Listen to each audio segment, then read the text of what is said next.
Welcome, everybody, to the very first episode of the Renewal by Andersen and Richmond Window Corp podcast. My name is Stephen Covert. I'm one of your hosts here. Today on the episode, we had Page Ewell III, the CEO here at Richmond Window. He talked about his journey to CEO and even leaked a little bit of breaking news about the future of our company. Listen to the end. Coming to you live from the conference room with the new setup. We have Andrew on the mix. Paige, how was your weekend? The weekend was great. It's a good weekend. Yeah. I was in Virginia Beach. Wow. So that was nice. You have a house down there, right? Yes. That's exciting. I grew up down there. Really? Yeah. Where in Virginia Beach? Like on the beach? Well, not on the beach, but very close walking distance. Oh, that's awesome. Is that where your whole family grew up? That's a good question. Long story. My parents divorced. Page Ewell Jr., my father, the previous owner of Richmond Window and Renewal by Andersen. They got divorced, so then my mother decided to move down to Virginia Beach when I was probably 3, and that's where I grew up, and I loved it. And you've been there ever since? Well, obviously I'm here now, There you but go. Well, that's exciting. no. But I went to high school and everything, then I went to University of Richmond. Okay. Graduated there, and then that's kind of how. Yeah. Then came back here. Absolutely. And you said, so your father was the original owner, or is he the He was second? not the original owner. It was owned by another gentleman at the time. So the company started in 1954. My father joined the company after attending University of Richmond in 1962, and he was a sales representative. He was brought in by somebody else that he graduated with a year earlier that was working here. So he told my father how great it was to be selling storm windows. That's what it was back then. And so my father joined the company in 62, kind of worked his way up, sales manager, then I guess maybe a general manager or vice president, somewhere along that line. And then when the original owner decided he wanted to retire and sell, he offered it first to my father, which was a pretty good thing, because that gentleman did have 2 siblings that worked within the company, and they thought my father could take better control of the company than they could. So that was pretty cool. That's awesome. Yeah. And that was 72. Oh, wow. Yeah. And then it came into your hands after that? So when I graduated college, mid 80s, so I joined the company in 86. And then I was here for about 2 years, and kind of an odd story. I didn't like it. Didn't like the culture was not really what I was expecting. I guess in today's talkings and what you would say would be a toxic culture. Yeah.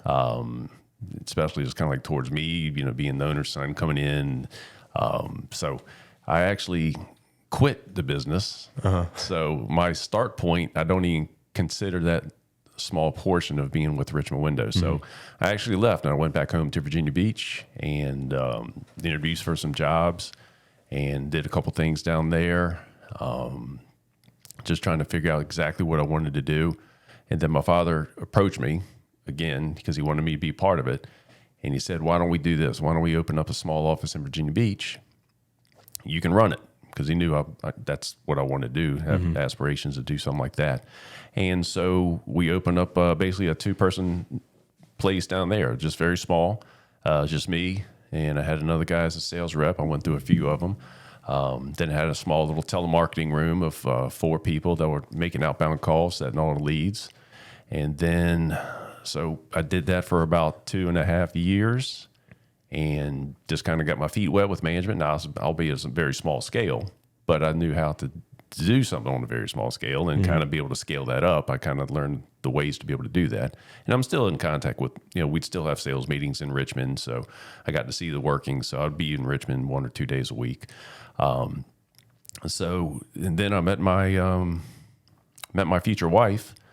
And I decided at that point it is time to leave the small scale. So I've learned enough. I've done enough. So got married, decided to make the leap. She didn't know this when we first met, that we're going to be moving to Richmond. So then we decided to move back to Richmond. And that's when I started.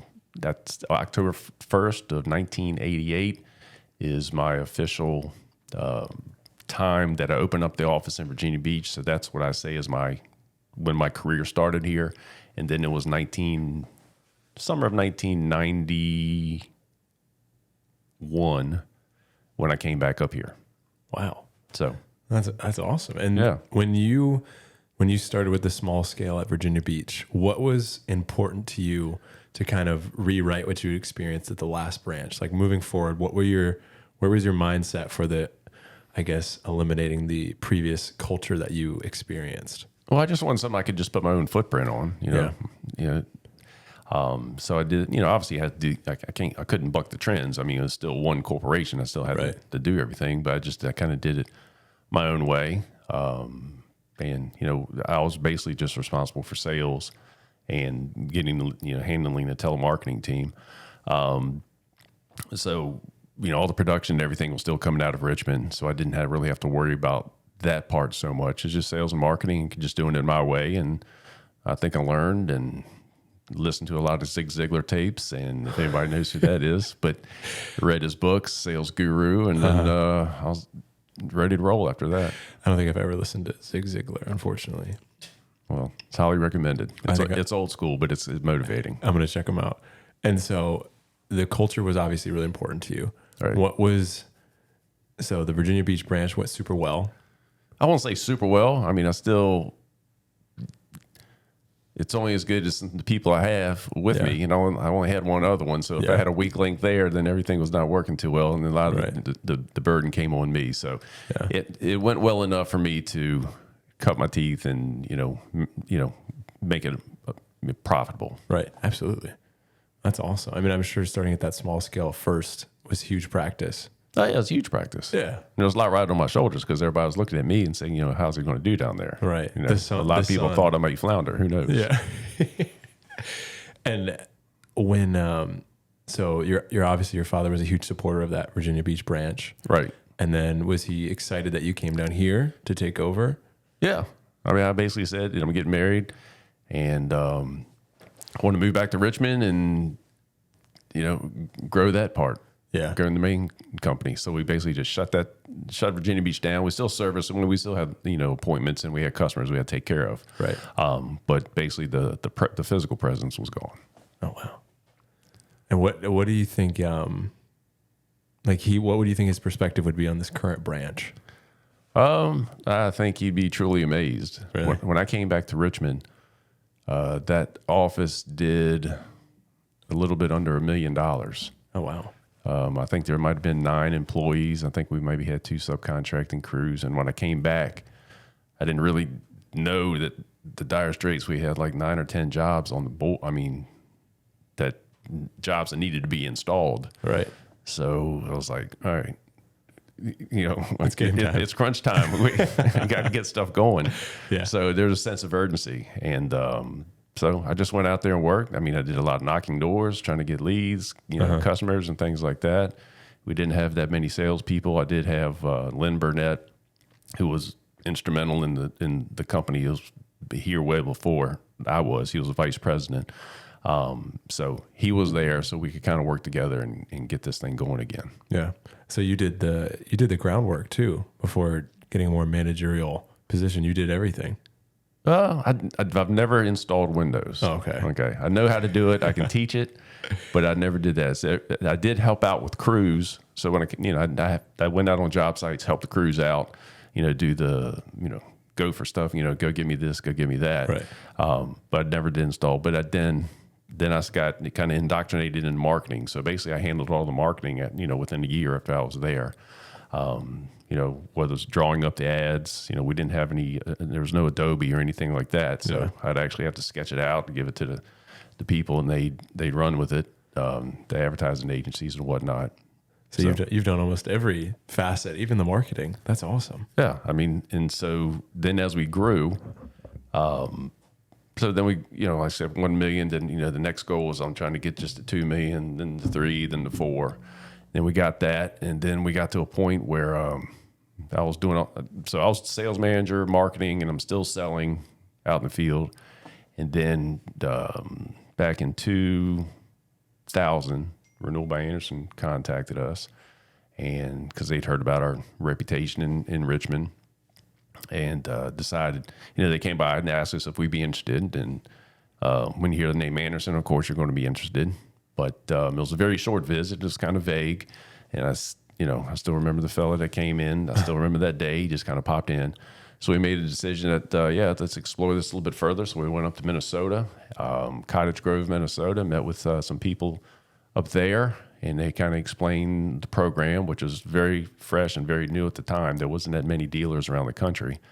And so we decided to make a partnership. And then August 1st of 2000 is when we sold our first job. Wow. Yeah. And then go back, we didn't just sell windows. Back in the day when my father was there, it was just basically storm windows and siding. And then it kind of evolved into you do anything. So if somebody wanted us to build brick steps, if somebody wanted a bathroom, somebody wanted a well dug out, they lived in the country, needed a well, they did everything. So when I came in, they'd kind of gotten rid of a lot of that stuff. So then I wanted to focus on just a few things. So I just wanted windows, doors, siding. We used to do some retractable awnings, things like that. So I kind of wanted to pare everything down, which makes it a lot easier to manage. And then the goal was, once we got the Renewal by Andersen, I was going to give it about 6 months to a year, and I wanted to get rid of everything. So after about a year, we got rid of everything else that we did other than selling Renewal by Andersen windows and Profia doors. And it's been that way ever since. Wow. And what do you think is the, obviously, so you've done every job position, you've climbed the ladder, and Richmond Window and Renewal by Andersen has been super successful. What do you think, what part of the business is the most to be accredited for all that? It's every part. Yeah. I mean, nothing happens until the customer calls, rings the phone. So marketing is super important. Right. Then you got to be able to convert that appointment to, in-home appointment. And so the sales team has to present the value and the trust to the homeowners. And we've been around a long time, so we have a great story to tell. 68 years now. So then the sales team has to be able to do that and set the proper expectations for the homeowner. And then you got to have a good operations team that can go in and measure accurately, try to make it as flawless as we can to the homeowner.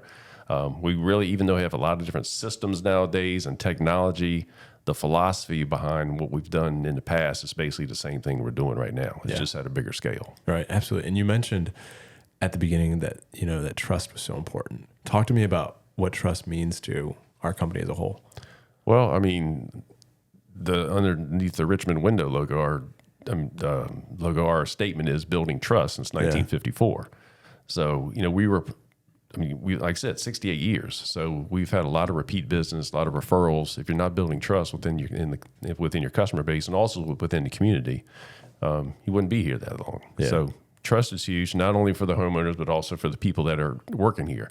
They got to trust that management has their back and that we're doing the right thing. Yeah, absolutely. So hearing all the backstory, what's the future for us? What would your projection be, or what are the goals for this year? This year, we're growing, even though there's talks of a quote recession. We're still growing. This will be our biggest year. Well, every year since I can't even think how far back, but every year since at least a decade has been our best year ever. Yeah. And this year is going to be our best year ever again. And we want every year from this point on to be our best year ever again. So we're not just settled in our ways that we just kind of riding low. We want to be able to service as many homeowners as we possibly can and give them the best possible experience. So I'd see in 5 years, if I do our percentages right and our growth right, that we should be able to double our business again within 5 years. Wow. It takes harder to double the bigger you get. I mean, there have been times we've doubled in 3, doubled in 4. So I think as big as we are now, 5 years should be a safe number to be able to double our business. Yeah, absolutely. And piggybacking off of that, I think one of the main components, as you know, is like the culture of this company, just internally. When I first came on, I knew nothing about Windows. I was like, oh man, what is this all about? And I showed up, and the interview was so good. Everyone was so welcoming, and the community and the culture that was here was just eye opening. I hadn't seen anything like it before. Right. Well, culture's huge. It's huge, Like I said, that's the reason that I didn't, when I first graduated from college and I joined, that's why I left. There was no culture. Yeah. I mean, toxic culture. So, we've come up with our core values. Have them right here: champion care, achieve ambition, install integrity, embody respect. But also, those are more inward, but these help to have everybody instill that vision of our mission statement is to provide our homeowners with the home improvement experience of their dreams. And it happens with every step of the way, from your first phone call into us to last service call or whatever. We want to make sure that everything goes as smooth as possible. We're human, we make mistakes, but we are here to take care of you no matter what the issue is. So Absolutely. Culture culture is huge. And that's, hopefully if we have everybody here with the positive culture, that exudes out to the homeowners. Yeah. So, Absolutely. yeah. Yeah, 100%. I definitely noticed it when I first came on. And now I wanted to touch on this with you for anyone that is a future customer or a current customer, someone looking into joining us or having us come out, look at the windows. Can you explain to me the process from start to finish, from looking into getting a window or a door, and then all the way up until the purchase? All right. So let's assume you've already made the call to us. All right. So we've hopefully set up an appointment for us to come out and do a free consultation. And it's very easy. So it's no obligation. We just want to take a look at what you have. If we can do it, great. We'll give you a price. If we can't, we'll try to steer you in the right direction. So what we come out, and it's kind of a consultative approach. So we want to see what you want to do, what your goals are, take a look at your project. We can give you some different ideas. Sometimes if you've lived with something a certain way, you've seen that same windows all the time, you think I just want the same thing over again. But we can give you some ideas. We can open up things. We can give you different colors, styles, options, and things like that. So we do a full inspection to find out what's going on. If there are some windows maybe that we feel that you don't need to replace right now, hey, let them sit. Yeah. But if you have some that are really problem windows, we can take a look at those more intent. Focus more intently on those. And then we'll give you a price. And the price is good for a year. And then if you decide to go with us, that's fantastic. We always, we like that. That's a plus. And our homeowners love it when they do go with us, when they see the end result. But once you place an order, we have a system where we send out what we call an IPM, which is Installation Project Manager, which is our homeowners kind of contact from after the point of sale all the way to the installation time. So that Installation Project Manager will meet with them, just to kind of go over the scope of the job again and make sure we got everything right on the sales end, all the communication is straight. Then they measure the windows. Everything we do is custom. So we can make windows on the 16th of an inch. So it's, we can do pretty much anything. So they'll measure every window. Then go over the project again, make sure everything that they chose is right. They, all you have to do is sign off on that and say everything's good to go. And then boom, electronically gets pushed over into, like I said, everything's digital nowadays. Everything is done. We measure and then input on a iPad, and then electronic files are sent to our ordering team, and they place the order, and then our customer service team, signature service team, will take care of the homeowner after that, as far as scheduling is concerned. And when installation day comes, that's when the big day is. Yeah. That's when people are most sometimes they're nervous, right? Because they haven't been through something like this before. But they're also very excited. It's a nervous excitement, and our crew leaders will show them, kind of tell them what we're going to do, how we're going to do it, and basically we just get to work. And we will make sure everything. Our goal is to do the job right in the most efficient way. We don't want to put you out of your way. So if you want us to start in a certain place, we will. We'll take care of your pets. I mean, not take care of them, but we'll watch out for them. We'll put them up in a daycare for them. Yeah, exactly.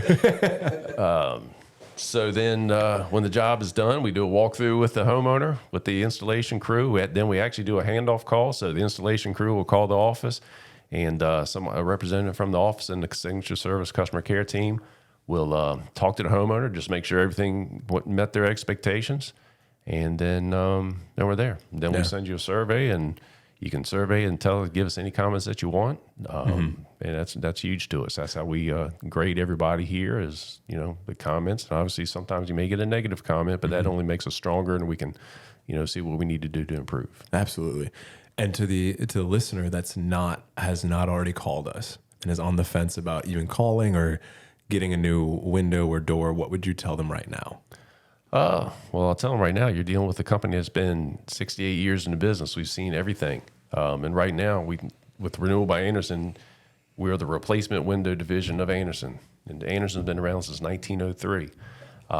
It's made out of a material called Fibrex, which is an exclusive patented material with Andersen. And it's a window material that's like no other. It's beautiful. It doesn't expand and contract like vinyl. It's not plastic. It doesn't look like plastic.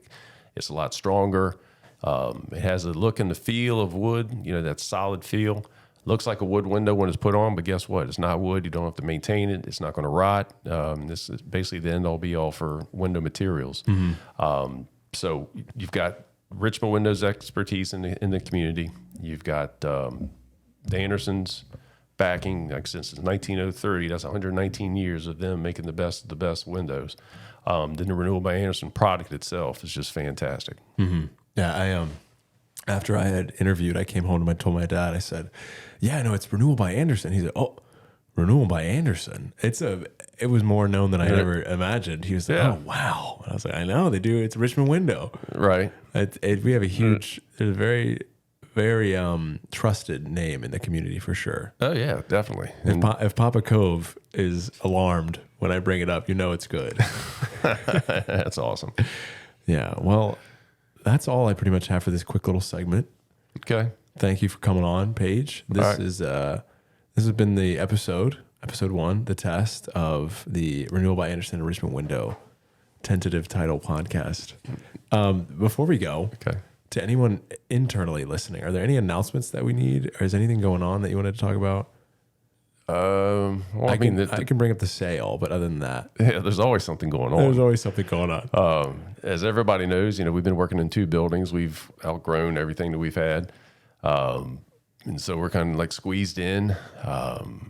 So I'm looking at new properties. I'm trying to get everybody in. There's actually one that actually having a purchase agreement on. Still trying to go through the due diligence period. Whether that building works out, I'm trying to get estimates on build out and things like that, and we're trying to figure out the sizing with the warehouse and the office and all that. So hopefully it'll work out. If not, and I'll just keep on looking. But the goal is to have a new space for everybody at Richmond Window, and and also we'll be able to better service our customers, I believe, too, when we have a new space. Yeah, absolutely. And that's nearby, right? The new space. Yeah, it'll be. It's still in Henrico County, in the West End. Excellent. Yeah, I don't want to give an address yet because we're not going to be there. I don't want to be. We won't be there for a while if we do get there. So I don't want people driving by looking for us. And when is the tentative? If you had to give a date, when do you think we would move? All right, the earliest I think with moving, even if there's not much work, but there's a lot of work that would have to be done. So we're not looking until 2023, probably first quarter. Yeah, that's not bad. It's not bad. It'll be here before we know it. Yeah, absolutely. And how important is that new building to us? Oh, it's huge. Yeah. Because right now we're sitting at 3895, and we got to hold another team over at 3969 Deep Rock Road. That's just as important as everybody is in this building. Yeah. And they need to collaborate. Even though we are different departments, we need to be able to talk. Operations needs to be able to talk to sales, accounting, and things like that. And the only time they do that now is just over, an extension phone call. It's nice to be able to get up and see a face and have a conversation with somebody. Just meet somebody in the break room that you haven't had a cup of coffee with since you've worked here, and you've been employees together for 2 years, but you never actually had a cup of coffee with somebody. Yeah. So it's huge for collaboration, and I think it'll just with the core values that we have, I think it'll instill them even more. I'm excited to get everybody together. And following COVID, a cup of coffee in the break room is what we all need. Exactly. We need more interpersonal connection. Water cooler talk. Yeah. Oh, that's awesome. I was telling Mr. Phillips, the producer, that in my day, I've done not many, but a few podcast episodes, but I've never interviewed my boss. So this was something interesting and unique. So thanks for being a good sport about it. All right, it's the first time I've ever done a podcast. I've done many TV commercials and radio spots, but I've never actually had this contraption on and done all this. So it's pretty cool. So What do you think? You did a good job. Hey, thank you. Thank you. And the producer did a nice job. I know, too. he's got his AirPods on. He's killing it. Well, thank you so much for coming on, Paige. This has been episode 1. Thanks for listening, subscribing, and tuning in.